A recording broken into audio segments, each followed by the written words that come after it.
and then you just somehow play it out. You moved once, it set a new direction, and then the new direction is to just always be compassing.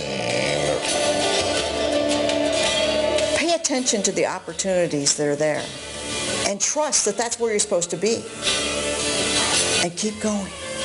Don't do things that are insignificant, that are going to waste your time. Be determined to choose things that are going to make your life more abundant and more fulfilling. And though the that are there, and trust that that's where you're supposed to be. values will change along the way, and the destinies, the summation of all your destinies will make up your life journey. Your soul calls your life's journey. Your mind plays with the destinies. Your physical body will adjust them. You will refine them along your way. That's how you master your life. So when your compass moves you one more time, what do? You celebrate it. You welcome the challenge. You take a deep breath, you put a smile on your face, you look up and you go, I'm going to do it. I'm going to find out what's in me. I'm going to go forward and accomplish this. And as I do that, I will keep growing. I'll keep stretching. I'll keep daring something worthy. My favorite phrase, dare something worthy. As your compass moves you, go with the flow. That's your divine mission.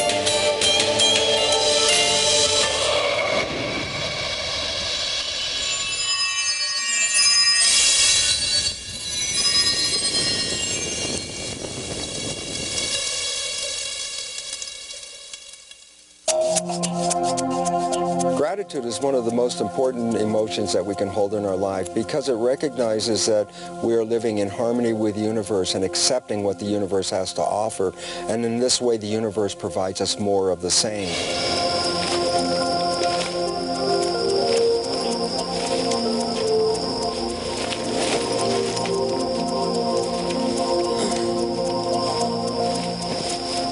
Gratitude is essential because gratitude is synonymous with appreciation. What is appreciation? Appreciation is simply increasing in value. For example, your house, when it appreciates, what's it doing? It increases in value. So when you appreciate something, you are automatically increasing its value. If you don't have gratitude for something, it might as well not exist. Somebody who isn't grateful for all the blessings that they have right now is not aware of how lucky he or she is. And so when you take the time, when you take just a few moments to think about one little thing that you're grateful for, a flower, being able to breathe, being alive, that is magic in itself. And that is really the beauty of creation. That's the beauty of our lives. It was Henry James who said that nothing of the senses can satisfy the soul. The only thing that can satisfy the soul is thank you, I love you. When you get up in the morning and you can say thank you, I love you in front of the mirror, and also to the world around you and the people around you, now you're going to have fulfillment. I think we take for granted all of our life's gifts, and being grateful is a launching pad to have more and to be more and to accomplish more in your life. Gratitude is actually the grace of life. The more gratitude you have, the fuller your life will be. So we must wake up each and every day with a sense of gratitude, with a thanksgiving, not just for Thanksgiving during the holiday, but a sense of thanksgiving throughout our entire lives. It should be a part of our lifestyle because we have so much to be thankful for. It's not just a palliative that you brainwash yourself with in order to get through troubled times.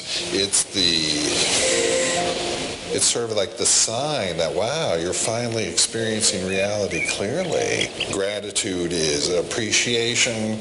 It's love expressed. It feels good to the one who's feeling grateful, and it's beneficial to those who are in receipt of it. I remember hearing all about gratitude, and I sat in my room, and I was in a dumpy little place, and I think I had a car that broke down a lot, and I was struggling to pay my rent, which was probably $200 a month, and I was very unhappy. But I was trying, probably just like you. And I remember picking up a pencil, a simple number 2 lead pencil. And I thought, okay, let me try to be grateful for this. And I was resistant to the whole idea. And I looked at it and I said, yeah, okay, with this pointed end here, I guess I can write a grocery list. I can write a romance letter. I can write a novel. I can write a suicide note. There's all kind of things I can do. And I started to shift a little bit. And thought, well, that's kind of amazing.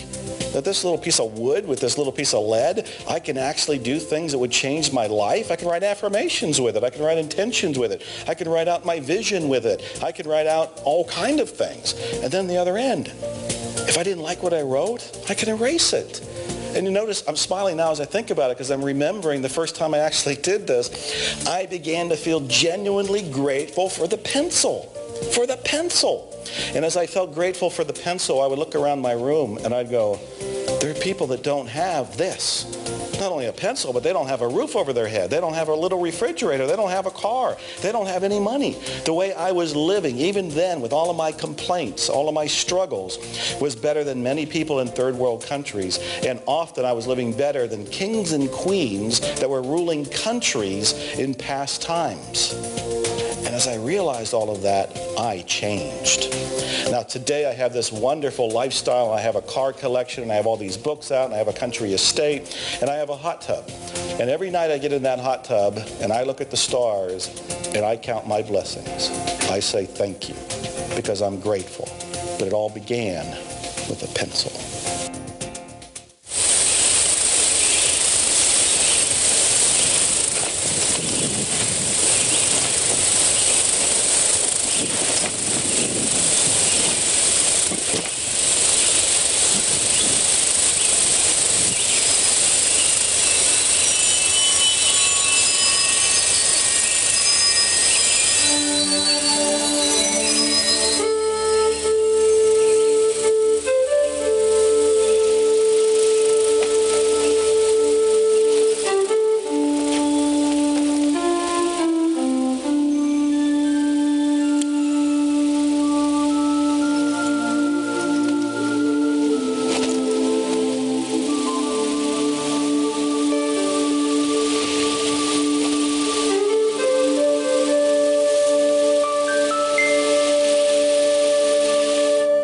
In April of 2005, I woke up in the morning with what I thought was a bad case of the flu, and Carol, who was just my girlfriend then, insisted that I go to the hospital, and I went to the hospital, and they didn't know what was wrong with me, and when I woke up 3 weeks later, I was in a different hospital and had no hands and no feet. I was born in Portsmouth, Virginia in 1954. My dad was in my opinion, a Navy hero. He was in Pearl Harbor when it was bombed. And I was raised the first 3 years of my life in Washington, D.C., moved to Chicago when my dad was stationed in the Navy base, the Great Lakes Navy base, and then because of the health of my mother, who was a rheumatoid arthritic, we moved to Arizona in 1959 to keep her on her feet, and she stayed on her feet for another 30 years after that, so that was a good choice. In 1985, I was in my backyard, and I was shot in the back by a little boy that was playing with his dad's rifle, and he was shooting at his back fence, and I was on the other side, and the bullet went through the fence and hit me in the side, and it shattered my spleen and entered my backbone. But that happened in 1985, and because I had no spleen, then 20 years later, in April of 2005, I contacted an illness that caused my amputations. Jeff was in a coma in the hospital, and everyone was telling me, all the medical professionals were telling me that he was going to die, that he wasn't going to make it. And I had accepted that as a very likely fact, but they wanted me to sign a DNR, and I couldn't do that. I just knew that Jeff wouldn't want me to do that. I went outside. I was a smoker at the time, and I went outside and sat on my smoking bench, and one of the nurses had given me a bookmark. And on this bookmark there was a poem that says, "Don't give up." And I read it, and it moved me, but I put it in my purse and went out for a cigarette, reached in for a cigarette, and every time I reached in my purse, I came out with the bookmark. And I kept looking at it and putting it away. And then I realized that that was it. I had to just not give up. Now, you have to understand that every medical professional at that time was coming on down on her pretty hard. Let this man go. His life is not worth saving at this point. I don't even think we can save his life, even if we tried. And she was the one that said, no, you are going to do everything you possibly can. When the surgeon came in and looked at Jeff and said, he looked at him for maybe 10 seconds, and then he turned and walked out of the room saying, I'm not going to do it. I ran after him, grabbed him by the shoulder and turned him around and said, you have to do it. Someone has to do it. And he said, no, he'll die on the table. I'm not going to do it. And I said, he'll either die on the table or he'll die right there in the room. He has to have the surgery. He can't live without it. He said he's going to wake up with no hands and no feet and hate you forever. And I said, so be it. And I hate this woman so much that on June 11th, 2005, just barely over 2 months after this happened to me, while I was still in the hospital, I asked this woman to marry me. And we were married by the hospital clergy in room 105 in telemetry, in the same hospital in which the amputations happened. When I had woken up and realized that I had no hands and feet, I was really inundated with visitors, colleagues, ex-students from years back that I didn't even remember. But I remember one of the department heads that I had came in and he said to me, Jeff, you're at a crossroads right now. You can either lay there and feel sorry for yourself, or you can use this as a springboard to go out and change lives. It was a wonderful, positive thing to say. And I can remember while I was awake, my principal had called me up several times. And he called and talked to me on the phone, told me about the wonderful things that were happening at the high school where I was teaching. But he always finished up the conversation with, can you give me some sort of timeline for when you're going to be back in the classroom? When all the medical professionals were asking me to apply for Social Security and go on disability, and he didn't give me that option. Every conversation ended up with, I need to know when you're going to be back in the classroom. And less than 8 months later, I was sitting in his office getting ready to start teaching again full-time in January. I will never, ever believe that God did this to me. But I do believe in my heart that God kept me around for a reason. Something that I really live my life by now is I'm not going to let the things that I can't do get in the way of the things that I can do. And there's a lot of things I can't do, but there's a lot of wonderful people out there that have helped me through this.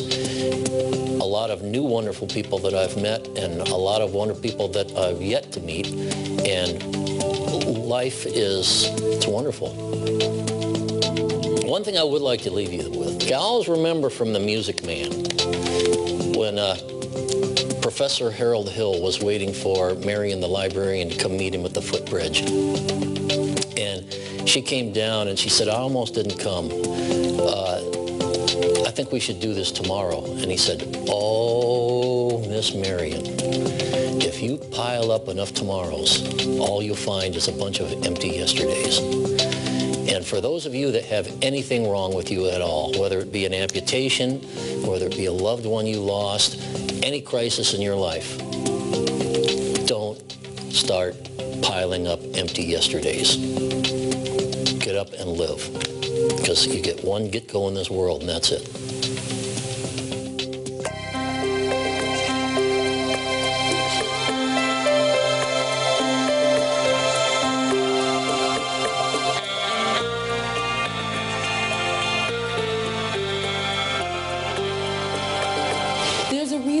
A lot of times we find ourselves having the same New Year's resolution year in and year out.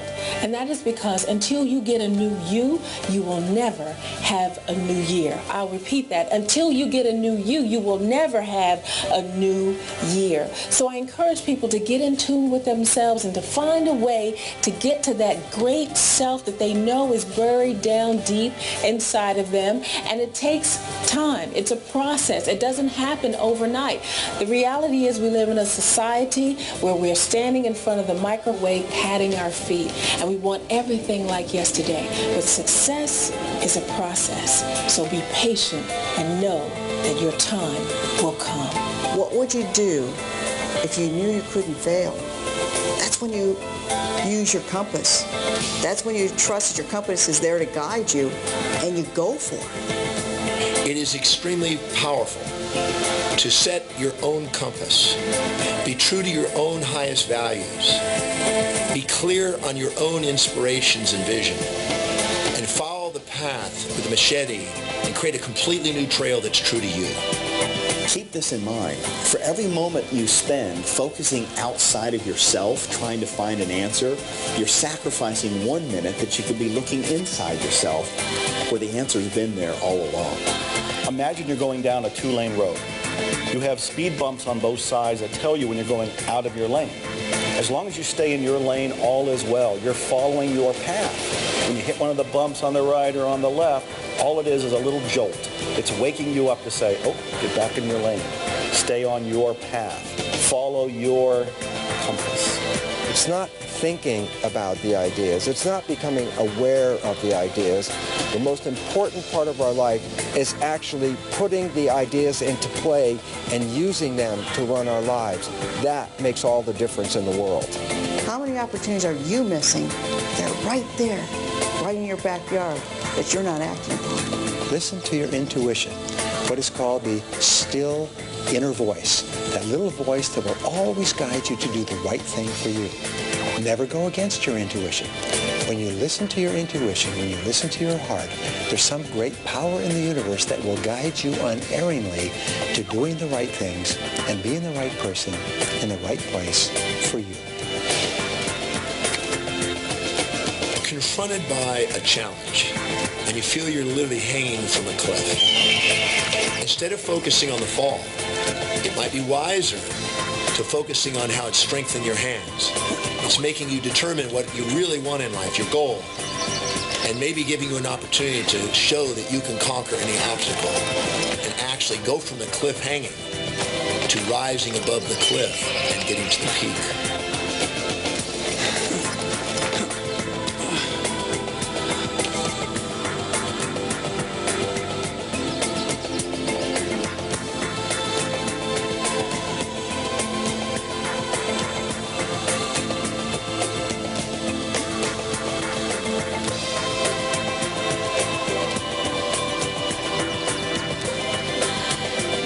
Life is alive, and when you get into the flow of the movement, it'll feel like you come to life. It'll feel like you come to life once again. So remember, every time the sun touches your face, you can understand and know that you are special.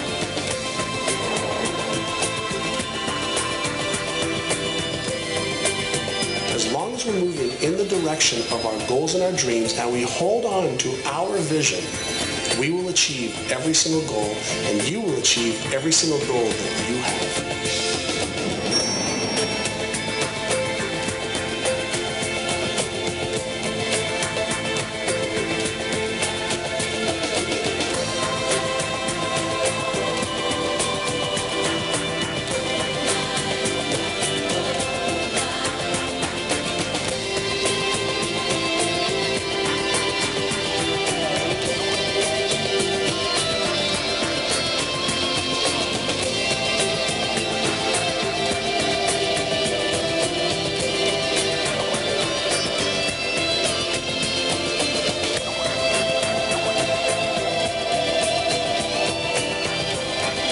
The sun rises over a new world. We still hurt sometimes. We still cry sometimes. But we carry on. We feel. We see. We talk. We live. I am strong. I am confident. I am here. I am ready. When the end comes for you, let it find you conquering a new mountain, not sliding down an old one. Many people die at age 25 and don't get buried until they're 65. Your life has value. Decide with the compass of your life that you're going to make a mark, that you're going to live your life in such a way that long after you're gone, buried in your grave, the impact of your life will continue to show up long after you're gone.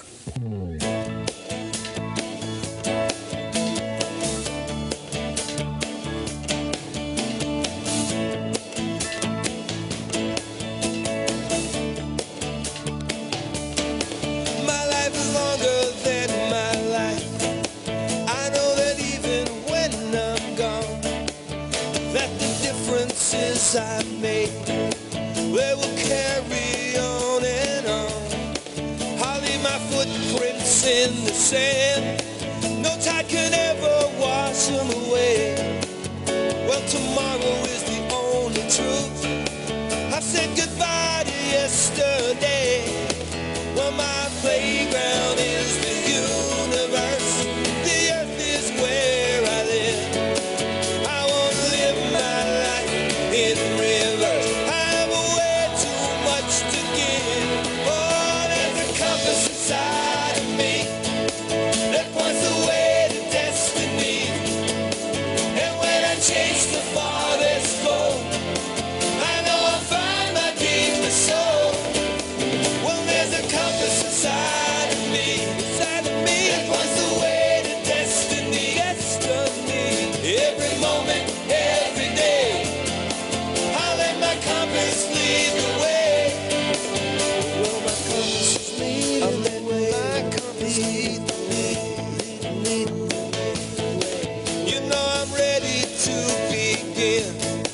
I'm strong enough to live and learn. And if I find a fork in the road, I know which way to turn. I got a mountain I need to climb, and I got a dream I've got to try. And if I stumble and fall,